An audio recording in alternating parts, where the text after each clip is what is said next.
Olá, bem-vindas e bem-vindos a mais uma exploração focada. Olá. Hoje, o nosso material nos leva direto para Mateus 24, sabe?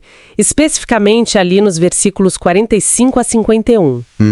A gente vai investigar juntos a figura do servo fiel e prudente.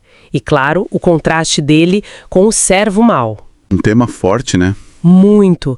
A ideia central que está emergindo aqui das fontes é um alerta, sabe? Um chamado de atenção bem forte sobre como a gente vive a nossa fé no dia a dia. Certo.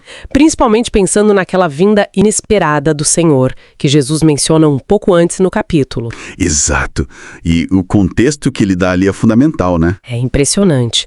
O material que a gente analisou ressalta muito que essa parábola não está solta, né? Não mesmo. Ela vem logo depois que Jesus compara a vinda dele com os dias de Noé. Lembra disso? Lembro, claro. O pessoal totalmente focado no cotidiano. Isso, comendo, bebendo, casando, uma imersão total na rotina quase, assim, anestesiado para as coisas de Deus. Pois é. E uma das fontes que a gente viu usa uma imagem, nossa, impactante. Qual delas? A de sermos como uma rã, sabe?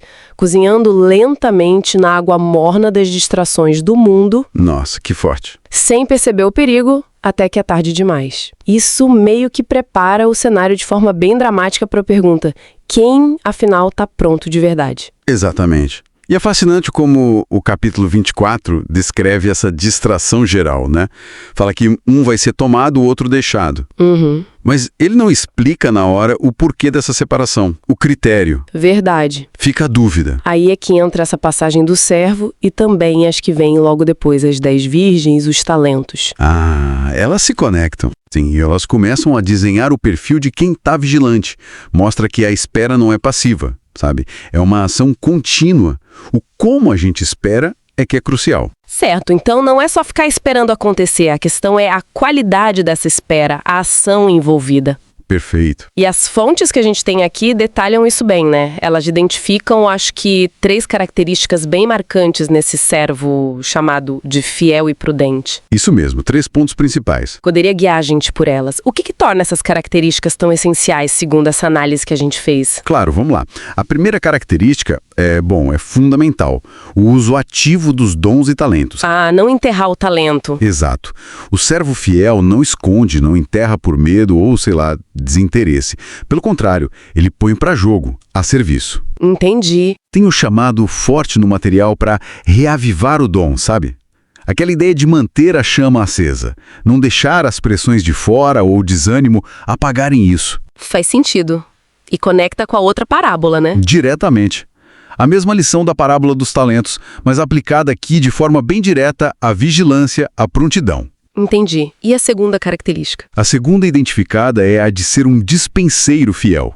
Ou seja, alguém que tem a responsabilidade de distribuir o alimento na hora certa para os outros da casa. Alimento. Espiritual, no caso? Isso. No contexto que as fontes exploram, esse alimento é espiritual. É ministrar Cristo e a igreja, compartilhar a multiforme graça de Deus. Mas para isso, claro, o próprio servo precisa estar se alimentando primeiro, né? Buscando a Deus, lendo a palavra, meditando, para ter o que oferecer. Claro, não dá para dar o que não se tem. Faz sentido. Exatamente. E a terceira, que eu acho que amarra tudo isso, Sim. é o amor ao Senhor, mas um amor que se expressa no cuidado concreto pelos outros. Ah, interessante. Como assim?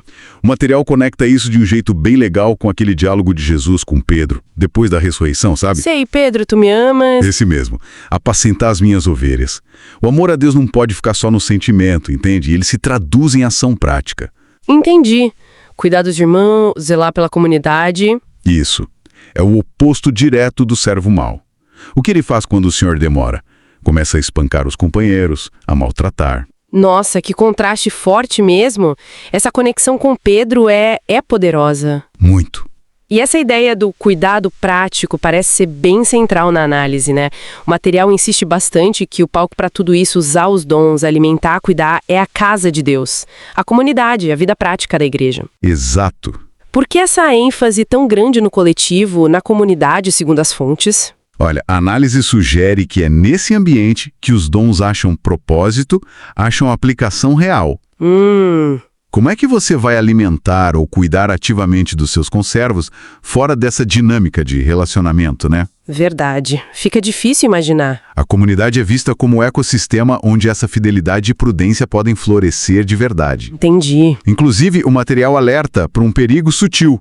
O servo mau, segundo descrito ali, às vezes mostra até mais camaradagem com os de fora, sabe? Sério? Mais do que com os irmãos? Pois é, do que um cuidado genuíno com os irmãos da fé. Meio que inverte as prioridades. Nossa. Daí também a menção àquela unidade que a gente vê em Atos, né? Ter um só coração e uma só alma. Lembro dessa passagem. E essa unidade não é só espiritual, no nível do espírito.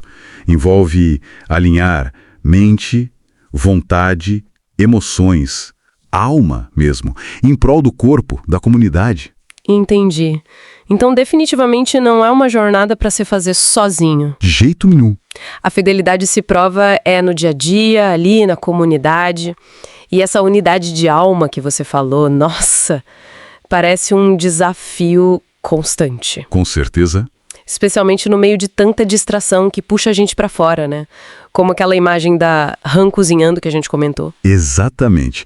Por isso que a mensagem principal, assim, destilada das fontes, é um chamado vibrante à vigilância ativa e comunitária. Ativa e comunitária. Gostei disso. Ser fiel e prudente não é só evitar o mal, entende?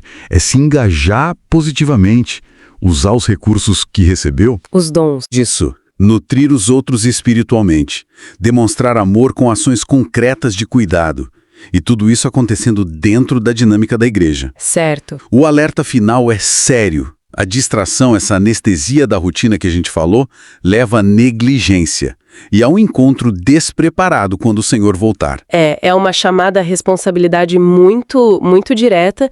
Fica ecoando aquele bem-aventurado, aquele servo a quem seu Senhor, quando vier, achar fazendo assim. Exatamente. O foco no fazendo. Na ação consistente que nasce da fé. É. Isso deixa a gente com uma pergunta importante para pensar, talvez. Pensando nessas 3 áreas que a gente falou, usar os dons, alimentar os outros, cuidar ativamente por amor, e lembrando daquela rã na panela. Sim. Qual seria um pequeno passo prático, talvez hoje mesmo, para fortalecer essa fidelidade vigilante? Para a gente não ser, sabe, cozido lentamente pelas demandas e distrações do mundo. Boa pergunta. Fica aí algo pra gente refletir, né?